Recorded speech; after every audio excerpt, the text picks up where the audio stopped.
Este episodio es posible gracias a los donativos de nuestros escuchas. Ayúdanos a continuar. Gracias. Esto es el podcast de Historiografía Mexicana. Un espacio para la lectura en voz alta, para los libros de Historia de México. Conduce Pedro César Beas.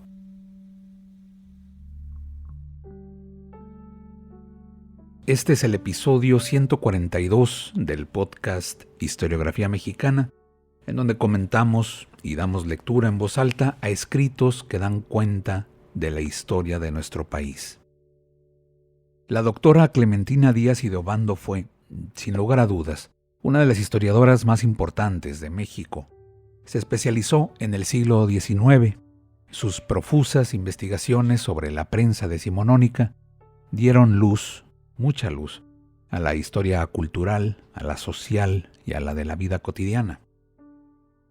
Uno de los tantos temas que le apasionaron fue el de los bailes, las suntuosas fiestas de la crème de la sociedad, bailes de salón en los que se reunía la opulenta y ostentosa burguesía, los diplomáticos, los políticos.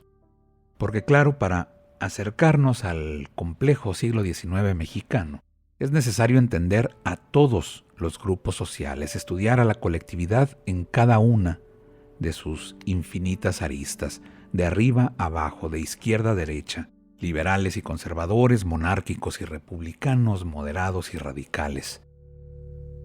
Esta entrega del podcast Historiografía Mexicana estará dedicada a leer en voz alta algunos fragmentos del libro Invitación al baile, arte, espectáculo y rito en la sociedad mexicana, una hermosa publicación editada en 2006 por la Universidad Nacional Autónoma de México, investigación a cargo de la doctora Díaz y de Obando. Un libro en el que la historiadora comenta y expone sus hallazgos tras la nada fácil tarea de revisar año tras año, día tras día, a partir de las primeras décadas del siglo XIX, los registros que dejó la prensa periódica de la época sobre los bailes, o como afirmaba ella misma, un estudio sobre la vida mexicana en su expresión de solaz más importante y socorrida, el baile.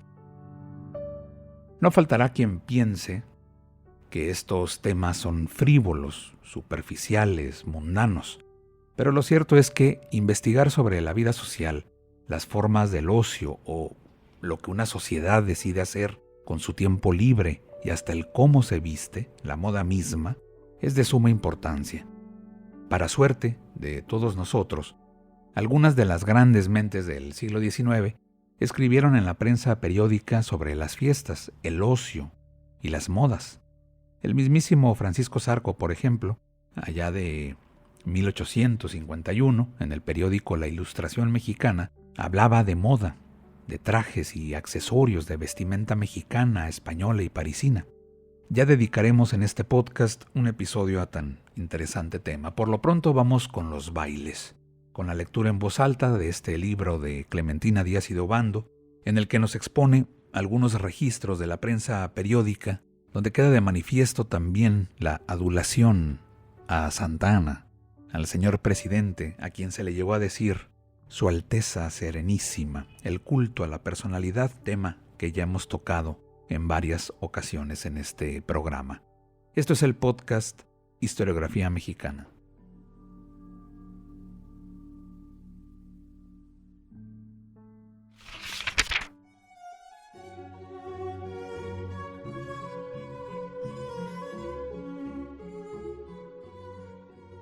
En su excelente obra Circo, Maroma y Teatro, Luis Reyes de la Maza da noticia de un primer baile en el México independiente, el cual tuvo lugar el 23 de mayo de 1823 en el sitio más odiado durante la colonia, el Palacio de la Inquisición.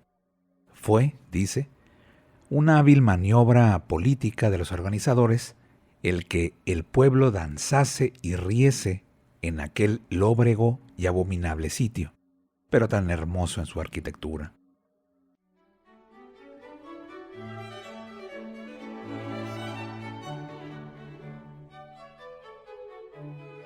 El periódico El Sol consignó esta breve nota el 30 de mayo de 1825.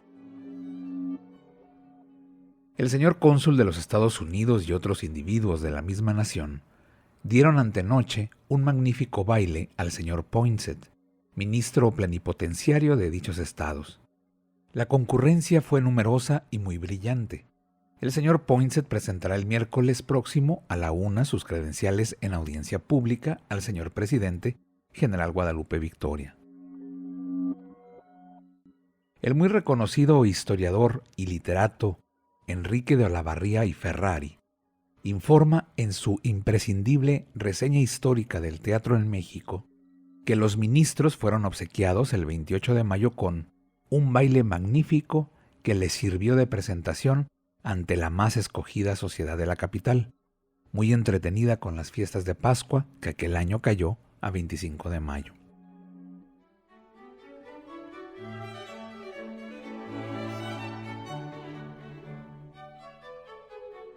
El periódico El Observador de la República Mexicana publicó el 11 de julio de 1827 Sociabilidad, carta de una joven en la cual ésta contaba a una amiga su impresión sobre el baile dado en la lonja de la Ciudad de México, el 25 de junio por un grupo de comerciantes.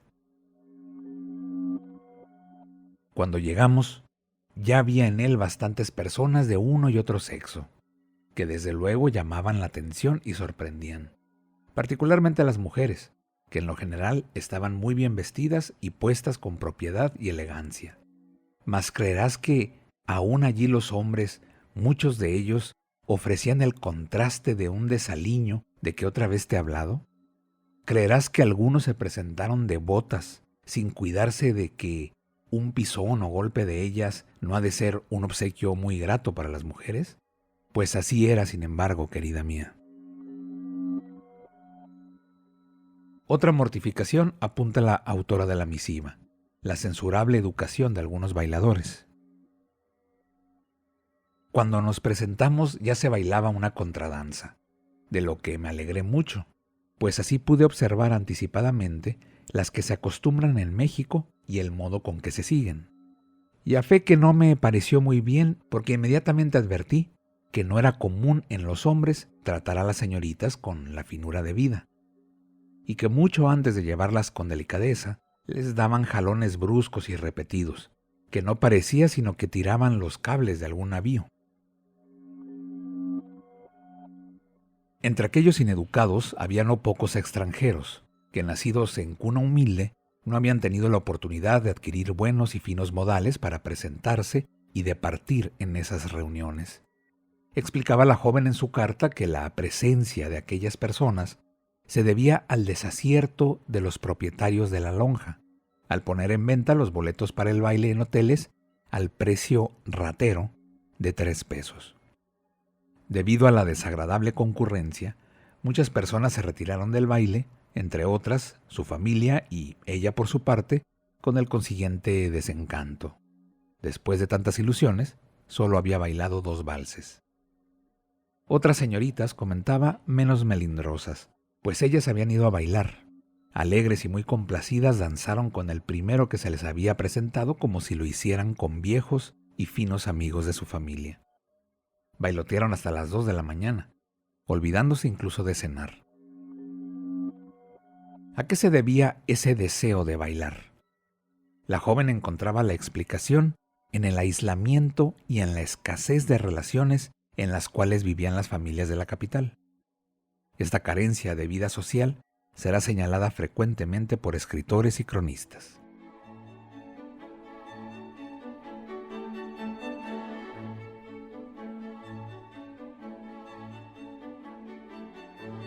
El 18 de diciembre de 1839, llegaron a México Frances Inglis, de nacionalidad escocesa, mejor conocida como Marquesa Calderón de la Barca, y su esposo Pedro Calderón de la Barca, primer ministro plenipotenciario de España en México. Durante su estancia de 2 años en nuestro país, La señora Calderón sostuvo una copiosa correspondencia epistolar con su familia radicada en Boston. En estas misivas detalló muchos de los acontecimientos que le tocó presenciar, ya fueran políticos, ya sociales. Entre estos últimos da cuenta de los bailes a los que asistió. Su visión sobre México no agradó a muchos mexicanos decimonónicos. Entre otros, el maestro Ignacio Manuel Altamirano se dolió de que, en su incomprensión, Madama Calderón, en no pocas ocasiones, nos había calumniado.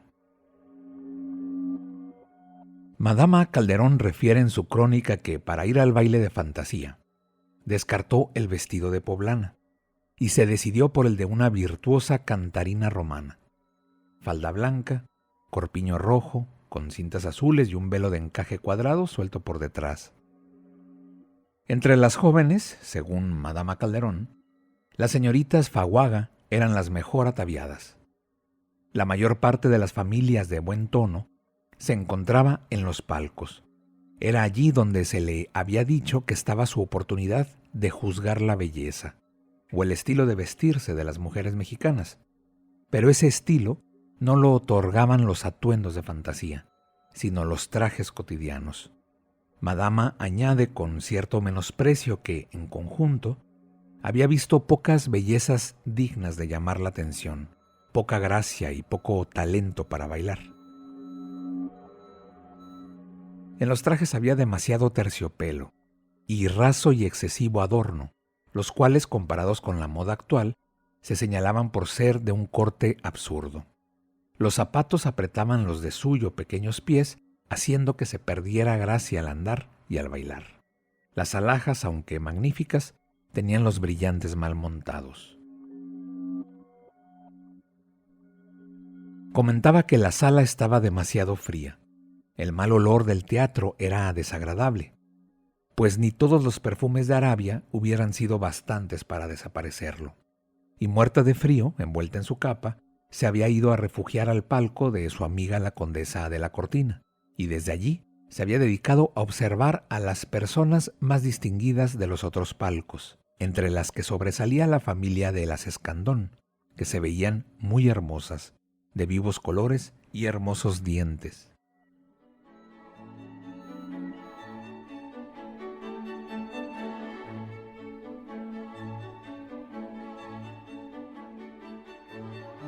El 27 de marzo, el Cosmopolita, en su sección Comunicados, incluyó la protesta del joven poeta y dramaturgo Ignacio Rodríguez Galván, quien bajo el seudónimo de Jeconías denunciaba la irresponsable y ofensiva actitud del gobierno, pues ante las muchas calamidades que aquejaban al país, el único remedio que había encontrado era bailar. Bailad mientras que llora el pueblo dolorido, bailad hasta la aurora al compás del gemido, que a vuestra puerta el huérfano hambriento lanzará. Bailad, bailad. Europa se aprovecha de nuestra inculta vida, cual tigre nos acecha con la garra tendida, y nuestra ruina próxima ya celebrando está. Bailad, bailad.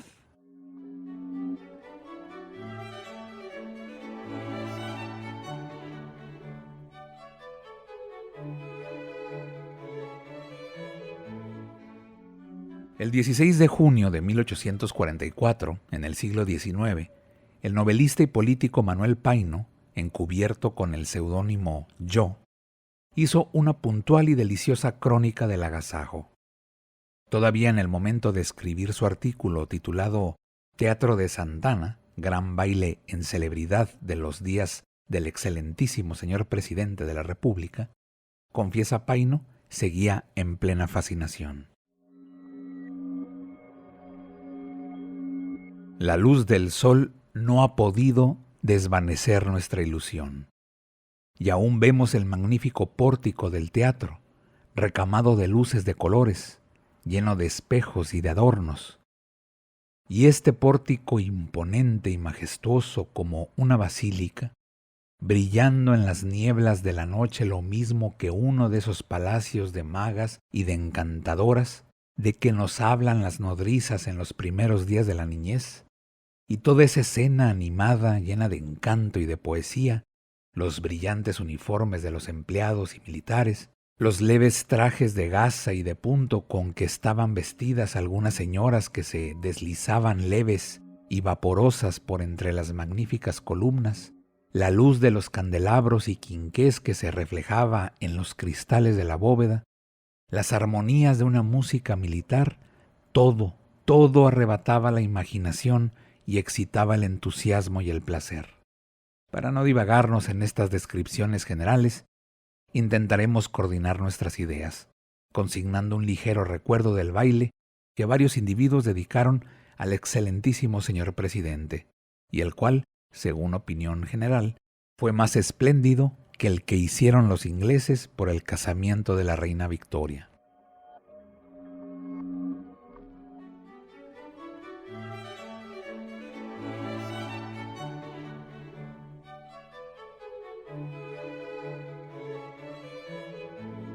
El 17 de octubre de 1850, el tío Nonilla, en su boletín Modas, ofrendaba a nuestras bellas y feas lectoras las primicias de la moda, antecedidas de estos incisivos comentarios sobre los intereses frívolos de sus lectoras, a quienes les importaba más un vestido a la moda que cuanto pudiera acontecerle a la patria. Gracias a Dios, muchachas, ya llegó a nuestras manos el infeliz correo de ultramar, autoridad en esto de modas, la más respetable de todas, y sobre cuyo inmenso y divertido folletín nos hemos lanzado cual hienas sangrientas, para devorarle entre nuestras manos, o lo que es lo mismo, para hacerlo tiritas con unas tijeras a fin de ponerlo hecho 1000 fragmentos en las entintadas manos del cajista. ¿Y por qué tanto sacrificio?, diréis vosotras. Porque el tío Nonilla os quiere regalar con lo más interesante de esta divertida revista, que seguramente habéis de leer con afán, como si se tratara de la salvación de la patria. ¿Qué importa a vosotras el país, siempre que tengáis un modelo donde tomar las formas más elegantes de los trajes con los que os habéis engalanado para tormento de nosotros, los malaventurados, que no pensamos sino en vosotras, en vuestras gracias? ¿Cuánto no diera yo, pobre ganso, por encontrarme entre 6 u 8 de vosotras cuando recibáis el figurín que hoy os regalamos?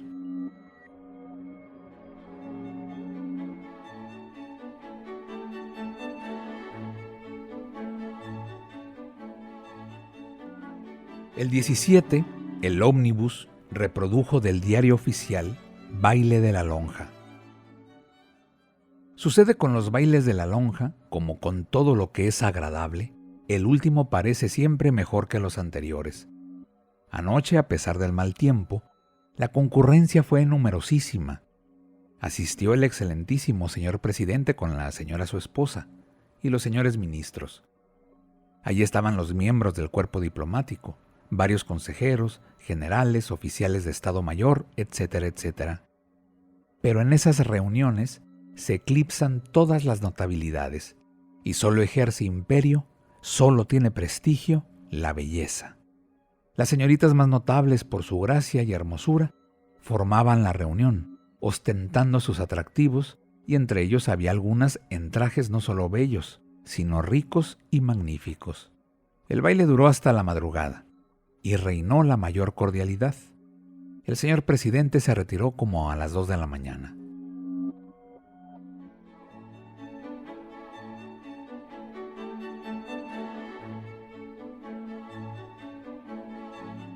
El 7 de septiembre de 1854, el ómnibus en Baile de la Lonja decía que para la noche del 27 de septiembre, aniversario de la entrada del ejército trigarante a la capital, se daría un baile y que según los preparativos sería uno de los más brillantes que se hubieran dado en la lonja. La casa de modas de Eugenia Oubrad e Hijo, en Plateros número 1, participaba en el diario oficial del 27 de septiembre la llegada de la última moda de París en vestidos para baile. El mismo día, El ómnibus notificaba que esa noche se verificaría el espléndido baile con el cual los socios de la lonja obsequiarían a Su Alteza Serenísima y celebrarían el aniversario de la entrada triunfal del libertador Agustín de Iturbide a la capital de México. En 1855, Santa Anna salió sin ningún éxito a combatir a los revolucionarios. El plan de Ayutla iba siendo aceptado por toda la nación. De regreso de la campaña de Michoacán, disimuló su fracaso y, según el diario oficial del 11 de junio, se le ofrecería un gran baile. En los salones de Palacio tendrá lugar el miércoles próximo un gran baile, con que los amigos de Su Alteza Serenísima, el general presidente, se proponen obsequiarlo en celebridad del día de su santo. Como en razón de haber estado ausente de esta capital Su Alteza Serenísima, no se podía disponer del convite. Hasta hoy se comenzará a hacer por diversas comisiones. Creemos que estará muy bueno el baile, pues para conseguir tal objeto se hacen apresuradamente grandes preparativos.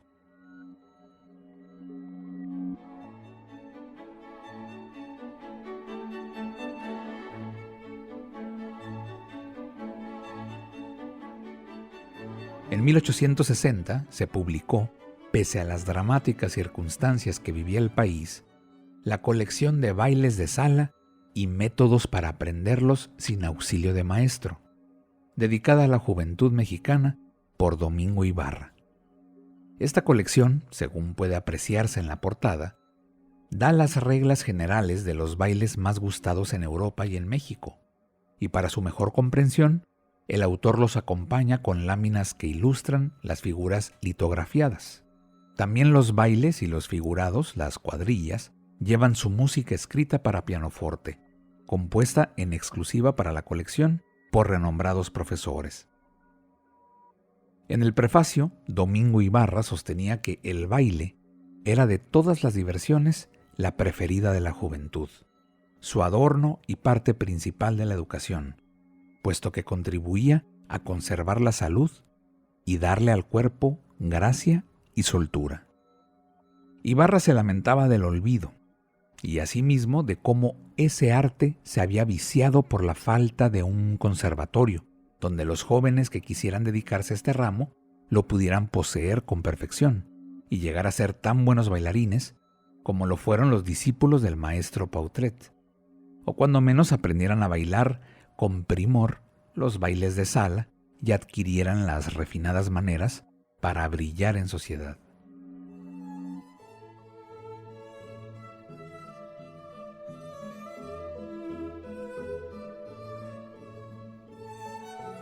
Regresemos al año de 1855. Graves acontecimientos se suscitaron tras la fuga de Santa Anna. Golpes de Estado, revoluciones, asesinatos, motines, traiciones, la guerra de reforma, lucha ideológica en la cual se enfrentaron a muerte conservadores y liberales. En esa terrible discordia civil, no hubo en ninguno de los dos bandos piedad para el perdedor. La república fue anegada por la sangre, el odio, el dolor, las tribulaciones. Los tiempos no fueron propios para las diversiones. Los triunfos del conservadurismo, más que con bailes, se celebraban con desfiles, repiques de campanas, banquetes opíparos, exaltados discursos y poemas. El 1 de enero de 1861, las tropas liberales entraron victoriosas a la Ciudad de México. La respuesta de los conservadores no se hizo esperar. Una agresión extranjera, la intervención francesa y su corolario, el Segundo Imperio de Maximiliano de Habsburgo. Este agravio a México, para conservadores e imperialistas, fue una época, aunque efímera, de continuas fiestas y suntuosos bailes.